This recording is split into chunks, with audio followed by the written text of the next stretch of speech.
Okay, bom dia, good morning. This will be a webinar in English, and we have the honor of having the participation of two very special guests. We have Ms. Yassin Ilhan Kayalar. She is advisor to the chief economist at the Asian Development Bank, where she leads the bank's competition policy and knowledge work across Asia and the Pacific. I had the pleasure to participate in some discussions with Ms. Yassin in the last ICN, the International Competition Network. So, great pleasure to have you here. And we also have the great pleasure also to have Mr. Thierry Van Elslander, who is the chair of the Special Interests Group on Maritime Transport in the World Conference on Transport Research Society. And he is also professor at the University of Antwerp. So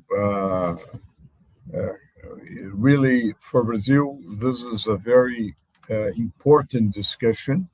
And so we have the privilege to discuss aspects of the international experience. And certainly there are peculiarities, of course, in the Brazilian case, but we'll certainly benefit from the experience of our guests.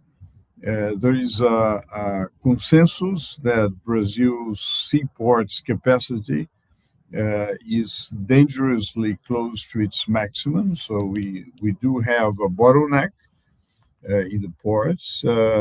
There is an intense discussion about how the rules for the concessions of the main seaports should look like. In this webinar, basically aims at discussing these issues using the best doctrine, the best antitrust theory and practice about the concessions of seaports and other infrastructures. So let me start posing a first question. And the first question has to do with the value that operators are willing to bid for the concession, especially incumbents. It's often assumed that the bid has to do with efficiency gains. However, in concentrated markets, operators may also extract value from consolidating market power. So what I ask Ms.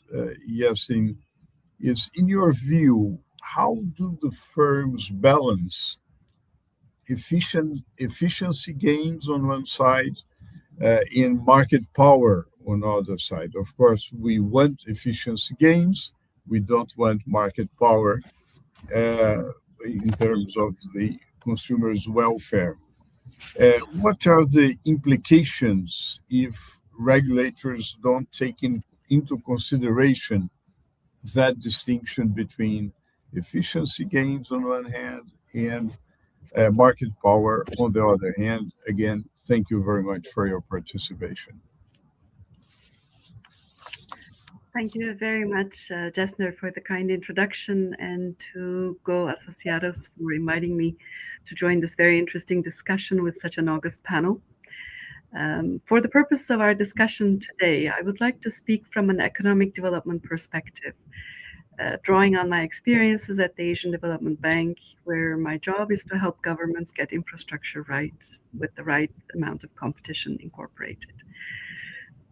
Seaports sit at the center of a lot of the work that we do, particularly in infrastructure.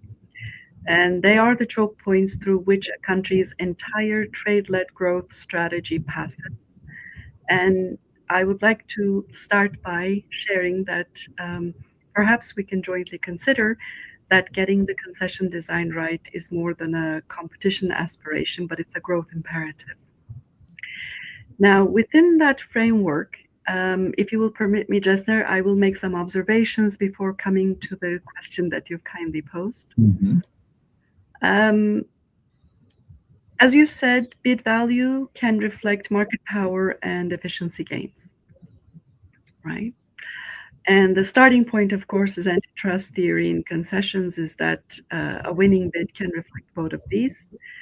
And the efficiency gains the operator expects to generate, as well as the value of the consolidating market power downstream, are more often than not interchangeable, the way it's been evaluated and drive the decisions. However, auctions do not reliably sort out efficient firms when informational asymmetries and post-auction market power are both present. And the revenue maximizing auction can select the firms best able to extract the rents later, rather than the firm best able to run the terminal. I would note that the theoretical literature is not necessarily anonymous on this. Without going into too much detail, there are some body of work that argue many of these pathologies are not inherent to the auctions as such, but stem from specific fixable design flaws. And these are several well known to those in the field, such as weak entry rules, insufficient safeguards against collusion, poor information disclosures, and whatnot. So the honest position, I would posit, is that auctions can select efficient operators, but only if the specific design closes the gaps mentioned. And we've already seen why continued vigilance matters after the gavel falls, not only before it does. One example from Asia Pacific is Colombo, Sri Lanka case, where the winning consortium for the South Container Terminals originally split ownership among Anchor, international operator Anchor, national conglomerate, and the Port Authority as the state-owned enterprise, respectively 55, 30, and 15% stakes. Within months, the international Anchor had absorbed the local partner, moving through 85-15 split with the Port Authority itself.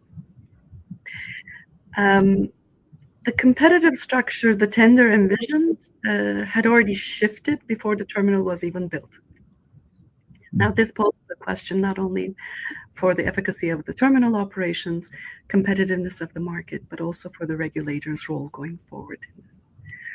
So my first point is, well-designed concessions may not necessarily be the one that maximize the winning bid, and the regulator's job does not end at contract signing.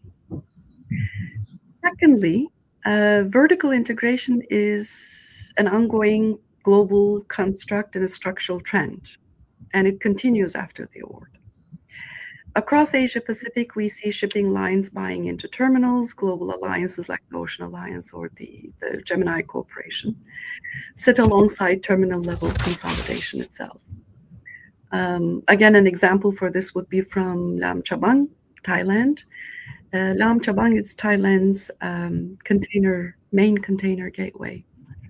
And COSCO Shipping recently bought minority stakes into Hutchison-operated terminals it did not previously control inside a port that was deliberately designed as a landlord model with several independent terminal concessions, precisely to prevent the intra-port, or rather to preserve the intra-port rivalry. Second point is we have to keep intra-port and interport competition analytically distinct if we want to address them effectively. Thirdly, design tools to be used when we're looking at auctions, concessions. They should be contingent on local conditions. We always say this, theory is straightforward, practice is not that clear. And we need to ensure that the design tools we adopt are fit for purpose. Again, some examples from Asia. Jawaharlal Nehru Port Trust in the early 2000s decided to debar the dominant incumbent operator. At the time, that particular incumbent was controlling roughly half of India's container traffic from bidding for the port's next terminal to avoid entrenching one group's control. Decision went all the way up to Supreme Court of India, and it was ultimately upheld as a legitimate public interest restriction on who may compare or compete for the concession. Sri Lanka took a different approach. It allocated separate terminals, South Asia Gateway terminals, Colombo International Container Terminals, and the state-run Jaya and Unity terminals to distinct ownership groups from the get-go, so that intra-port rivalry is built into the port structure rather than policed after the fact. There are cautionary notes on that as well, however. We cannot really assume complete efficacy of either tool. It is important that in some cases to recognize natural monopolies at the margin may be more likely than standard contestability theory would assume. So the right tool does depend heavily on the local capacity, the demand conditions, and not necessarily general doctrine. And there are others who have tried different things. Malaysia, for instance, comes to mind, Port Klang. Rather than the debarment route of India or the intra-port terminal splitting approach of Sri Lanka, they have been creating two separate geographically distinct terminal complexes, Westports and Northport, under different corporate groups, so that they can engineer competition between them much more clearly. Fourth and last observation is, as policymakers, regulators, and practitioners, to keep the development dimension and the asymmetric stakes in view for all of us. We observe that especially capacity-constrained countries feel significant pressure to conclude auctions quickly and on generous terms to attract investment in some cases.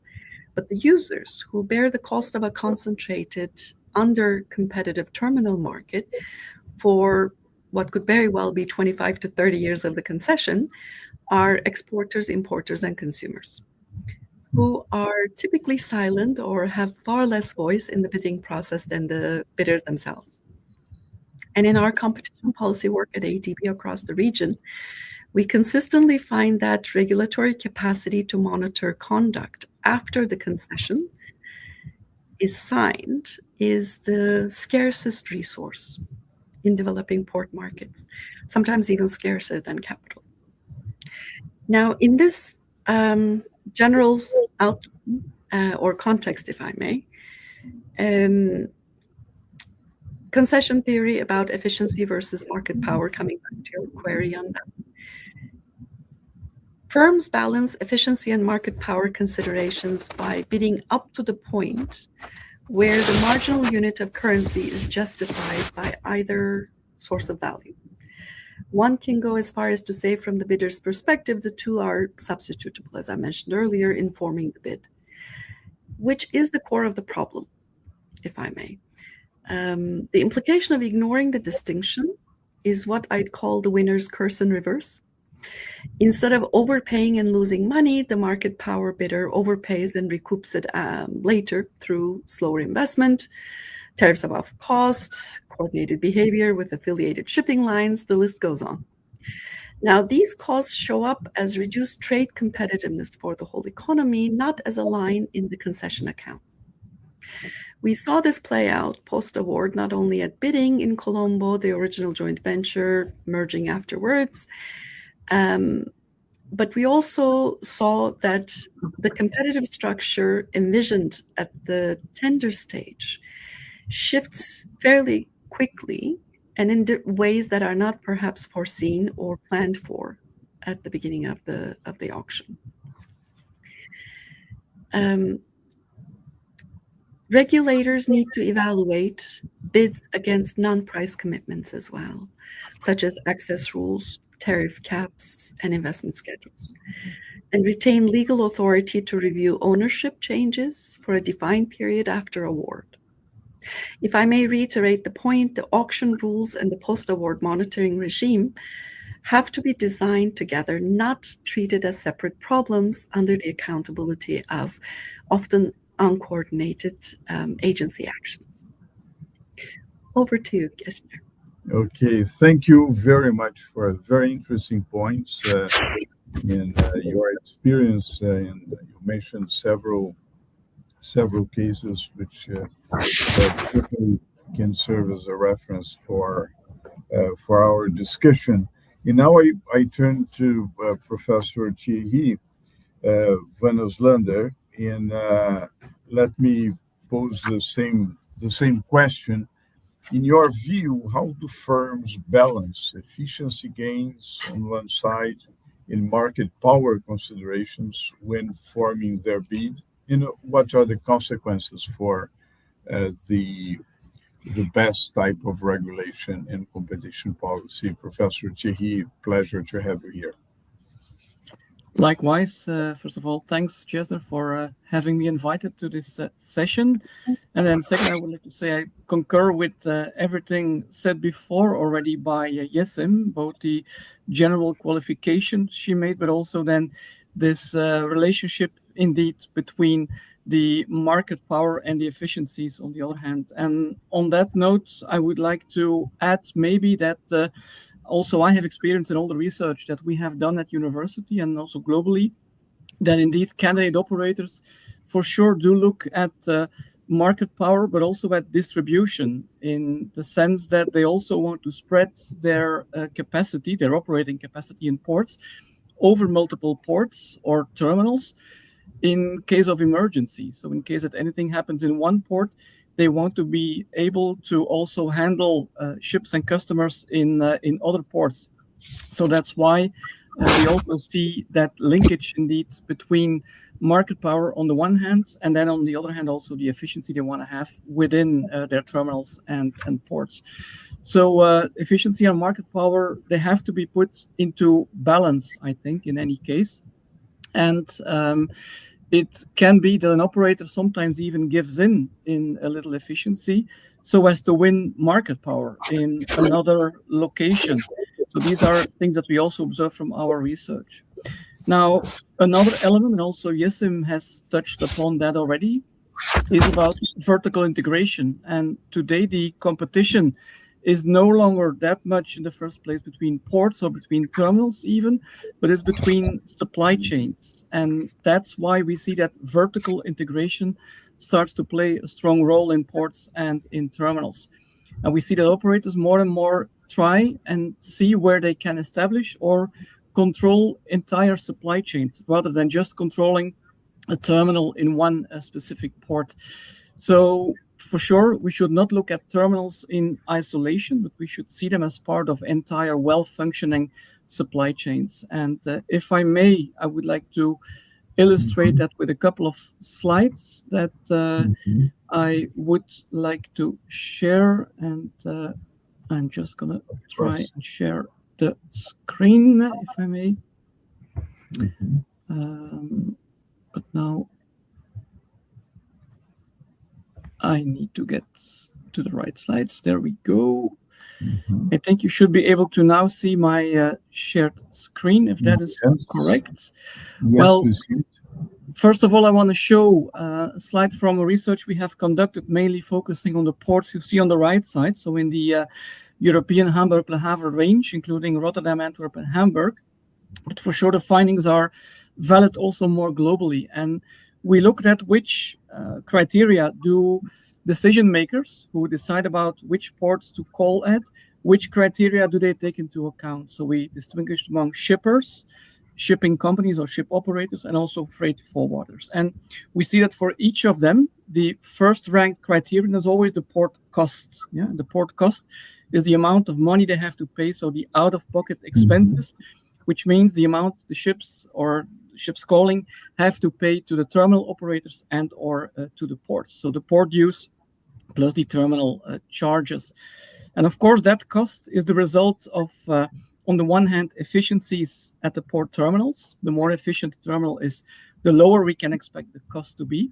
But on the other hand, also of market power. And there we know the higher the market power of a specific operator is, the higher usually also the fees will be that the user will have to pay. So just to illustrate and to stress that this port cost is really the prime criterion in any decision taken by port users. Now, about this element, it is important about vertical integration and taking that supply chain view. I want to illustrate that with some calculations we made, and we applied a tool we developed in-house at our department at university for that. It's a chain cost model, and it basically just simulates the cost of moving one container, one box through an entire supply chain. So what we there basically do is, like you can see on this figure, we let a ship sail in a loop. That's the black dark line that you can see between different continents, which are the bigger bullets you can see on the screen. Within each continent, you have different ports, which are the smaller bullets. And then within each port, we have one or multiple terminal operators, which are the blue bullets you can see. And from there, of course, the hinterlands need to be reached, origin hinterland, but also destination hinterland. So by building this, by doing this, we are able to simulate the cost. And that's the point I will get to in a minute. Just before that, I want to stress or detail a bit that in this tool, we have three main components to make sure that we cover the entire supply chain. So we have a ship model, which contains a database of all kinds of ships, from smaller to bigger, containing all their operational parameters. We have, like this, for instance, one ship selected, and then automatically in the calculation, the characteristics of that ship. We have a port module, which contains the major container ports in the world, like in this case, for instance, the port of Antwerp. And then automatically, when you select a port and a terminal, the characteristics of that terminal get taken. And then we also have a hinterland component, and that's, of course, important from a supply chain view. And in that, we model the real-life transport networks, including all their characteristics, like you can see here for Europe. Now, why this short intro about this model? Well, because of this, what I show now on the screen actually stresses this importance of vertical integration. We see that if shipping companies are able to ship containers with bigger ships, which is happening in reality, we do see that the cost of transporting goes down very strongly. For instance, if you see on top left, if you move from a 5,000 TEU ship to an 18,000 TEU ship, the cost of transporting the same container goes down from about 1,600 euros to about 1,000 euros. And I say the cost, not the price, of course, because the price is what the provider charges, but the cost is what the operation actually entails in terms of costs in operating the system. Now, why is this so important? Well, because it also stresses what is shown below in this graph, and that is that with ships growing bigger, which is the reality in the container business these days fully, we do see that the stress, the main point of attention, also shifts from the sea part towards the hinterland transport part. And that's again where vertical integration becomes so important. So if you look at the cost shares with a bigger ship, we see that the cost share of the sea part in the supply chain decreases, whereas at the same time, the port part, but especially the hinterland transport part, strongly increases. And that is why operators, shipping companies, but also terminal operators these days also want to get more and more control about what happens not only at the terminal and at the port, but also about what happens in the hinterland side of that supply chain. And that's again why we see so much vertical integration. Jessim already mentioned, we have seen takeovers or investments in port terminals by shipping groups, but we also see more and more that both shipping groups and terminal groups start to operate also on the land side with operating their own trains, trucks, or barges, or even inland terminals. So that shows how important that point is about vertical integration, and it should be taken into account also in port concessioning.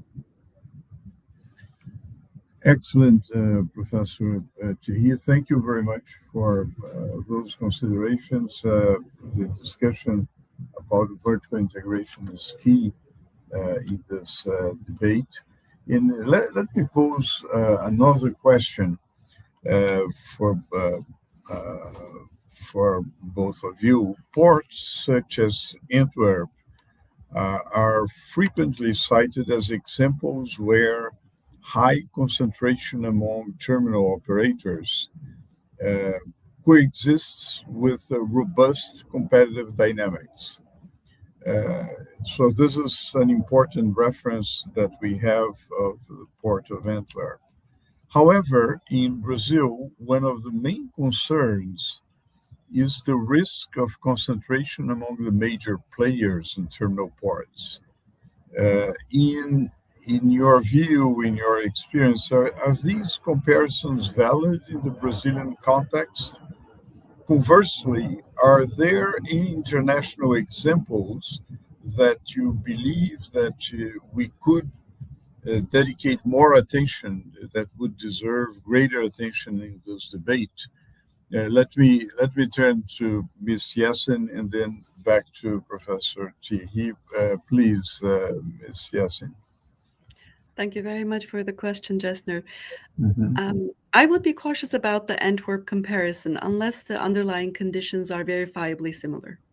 Mhm. Antwerp's concentration coexists with competition because of two features. Deep hinterland connectivity that lets cargo reroute to competing gateways, that also Mhm. Thierry alluded to earlier, and genuinely powerful buyers, large carriers and alliances with real bargaining leverage over the terminal operators. I would argue that concentration in Antwerp is disciplined from outside the port. There's in fact some interesting literature on this that offers certain caveats, Haralembites, for instance, that before generalizing from that case, ports with large sunk costs and discrete capacity increments in their investments can behave more like natural monopolies at the margin than contestability literature allows for. So a benign reading of concentration in one port range does not automatically transfer to another with different capacity and hinterland conditions. Um, it would be helpful to perhaps reframe it as intra-port and inter-port competition, that they are useful disciplines here, and that the market can look competitive at one level while quietly concentrating at the other end.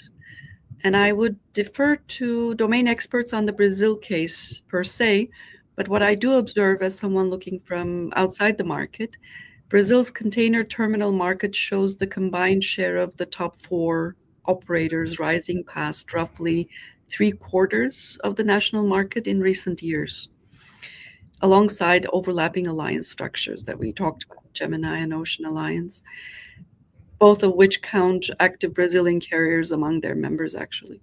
And several of the same groups also hold stakes in Brazilian cabotage lines as well, to my knowledge. Now, that combination, the high concentration plus multi-market contact between the same players, is precisely what merger control agencies flag as a coordination risk rather than a contestability signal. And for international examples that deserve more attention, I'd point towards the two cases that I mentioned earlier about India and Sri Lanka that speaks to how do we structure versus is concentration automatically bad. What we have discussed briefly earlier on the JMPT, that the dominant debarment situation and the Colombo's landlord model that led to a merger and market dominance eventually, speak to certain cautionary measures against assuming any structural design is self-enforcing indefinitely. And both examples show that intraport rivalry can be engineered at the point of concession design or can erode afterward regardless of design.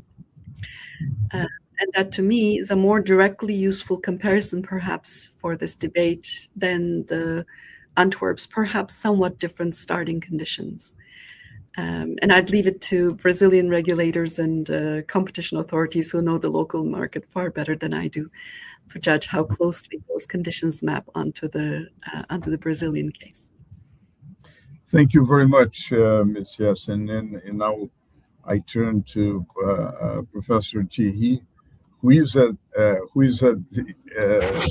Antwerp, and of course can tell us about how important it is as a reference model for other cases. Okay, thank you, Chesner. Well, again, first of all, I concur with the point made by Yesim. Indeed, local specific conditions determine whether the findings from other ports, like Antwerp, for instance, would apply, of course. Now, I would like to add here that indeed in Antwerp, there is definitely concentration in the container market. We have PSA, which is a largely dominant player in Antwerp, taking up more than 80% of all containers handled in the port of Antwerp. The other operator being DP World, Dubai-based, which is the smaller player, let's say, in the port. And by the way, PSA is doing that, and that again shows the importance of vertical integration, partly in one of the major terminals in Antwerp in a joint venture with the MSC, biggest shipping company in the world. So there you see also again that point of this importance about the vertical integration, of course. But like also Yesim indicated, in the case of Antwerp, like in many other ports, competition mainly happens over those ports. So it's rather a matter of interport competition than intra-port competition. For instance, if we look again at the shipping company point of view, MSC has its largely dominant North European hub in Antwerp, whereas Maersk, for instance, has its North European hub in Rotterdam. Although we have to admit that each of them also has activity mutually in the other ports, again referring to the point I made in response to the previous question. In case of emergencies, they want to be able to reach out to other ports immediately without any problem. So in this case, in the European case, this is then about ports like Le Havre, Hamburg, etc. So indeed there is concentration mainly at range level, though there is still a lot of competition. And again, I would like to illustrate that with a few slides that I have prepared. So I'm going to attempt again the screen sharing, if I may. Yes, there we go. So now you should see again my slides. Yes. So with the same tool that I showed before, we have calculated also the market division, let's say the theoretical market division based on the lowest cost. And here you see for one loop operated by one big shipping company, I won't name this company, but this is how their loop pattern would look like, or their market would look like, depending on their current loop system. So for one of their loops, and we are talking here about a trade between the US and Europe, you see we have 4 potential ports of call, and we see that a large part of the western hinterland goes towards the port of Le Havre, where Le Havre has the lowest generalized cost, as we call it. Blue one on top is the hinterland owned, let's say, by Port of Bremerhaven. And then we see a large green part, which is the part owned by the Port of Antwerp, so to say. And then we see that Rotterdam only comes in the current situation very minorly, which is the orange colored areas where there is still a lot of competition, even with Antwerp. And so in this loop, Rotterdam has, in fact, very little market, we can say.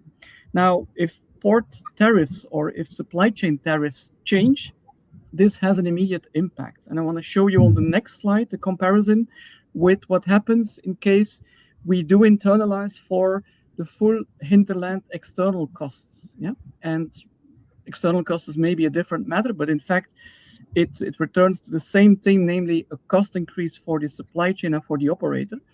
And we do see that as a consequence of that cost change, the main loser, let's say, in this situation would be Antwerp. Antwerp would lose a lot of markets, a lot of market share towards Rotterdam, because now a lot of regions are turning orange. So it should be clear that port costs and the tariffs also that port operators pass on to their customers, that they have an immediate impact on port competition, and that there are shifts happening between seaports. Now, I would also like to illustrate that for the Brazil case, which is the case of your country. And we did an exercise for Port of Açu a couple of years ago, looking at their competitiveness with their main competitors being Vitória, Rio, and Santos. And there again, we applied the same chain cost model that I mentioned before. And if we look in the current day situation, the market in Brazil would look like this. So you can see that in red are the regions where Açu has a market, where the generalized cost of using the port of Açu is the lowest. Blue is all the rest. Blue are the other ports, so Vitória, Santos, and Rio, that take up the market. So in the current day situation, we can, for instance, see that Açu has in fact a little market to serve. Now let's assume that the congestion in the ports, the other three ports, so Vitória, Rio, and Santos, is increasing and increases up to a level of 1 day of delay. Then we can see that the market immediately changes, the market positioning. And we can see that Açu, who is not incurring more congestion under that assumption, is gaining quite some parts of the Brazilian market. The others are then losing market share. And if we make it even more extreme, up till 48 hours of congestion in Vitória, Rio, and Santos, we see that Açu captures a big part of the Brazilian market. We see that now a lot of Brazil is coloring red, which means that Açu is capturing quite some market share there. So it should be clear that changing costs and congestion, of course, also reflects into incurring more cost for the user, that this has an immediate impact also on the market division. Even more, I want to illustrate for trades between Europe and Brazil. Let's assume, for instance, that we initially have a loop in which the port of Rio is involved, but we have that replaced by the port of Açu. We can see that there are regions in blue where the cost decreases, which have a cost advantage of Rio being replaced for Açu. From the right side, we have Santos replaced for Açu. There again, we see that there are changes in the market, but less extreme, let's say, than in the left case of replacing Rio with Açu. The same if we look on a trade between China and Brazil, for instance. On the left side, again, we have Rio replaced for Açu. And there again, we see that Açu can be winning. Whereas on the right side, we see that if we have Santos replaced by Açu, well, the advantages are less big. We see that a lot is coloring red, which means that there is a cost increase when Açu comes into play rather than Santos. So just to illustrate with some figures and some real-life calculations that indeed market competition is playing, and that again, the factors that were mentioned before, namely making sure that there is enough efficiency in the ports, but also making sure that there is not too much market power in the hands of one or a few players, is really very important for keeping an equitable market division. Very good, very interesting, Professor Thierry. Your contribution, in the essence, contribution are very, very, it's very, very good. Let me ask you now to underline a final message. Of course, we'll prepare a summary report of this conversation that will not make justice to the very high-level contributions, but it will be useful for guiding the debate in Brazil and in our Center for Infrastructure Studies and Environmental Solutions. Ms. Yessing, please, your final message for our audience. Thank you. I would like to leave this thought with our audience. The real test of a port concession is not the number written on the winning bid. And it's not the regulatory formula that is used to write the rules. It is whether 10 or 15 years from now, an exporter shipping through the port still has more than one credible operator to choose from.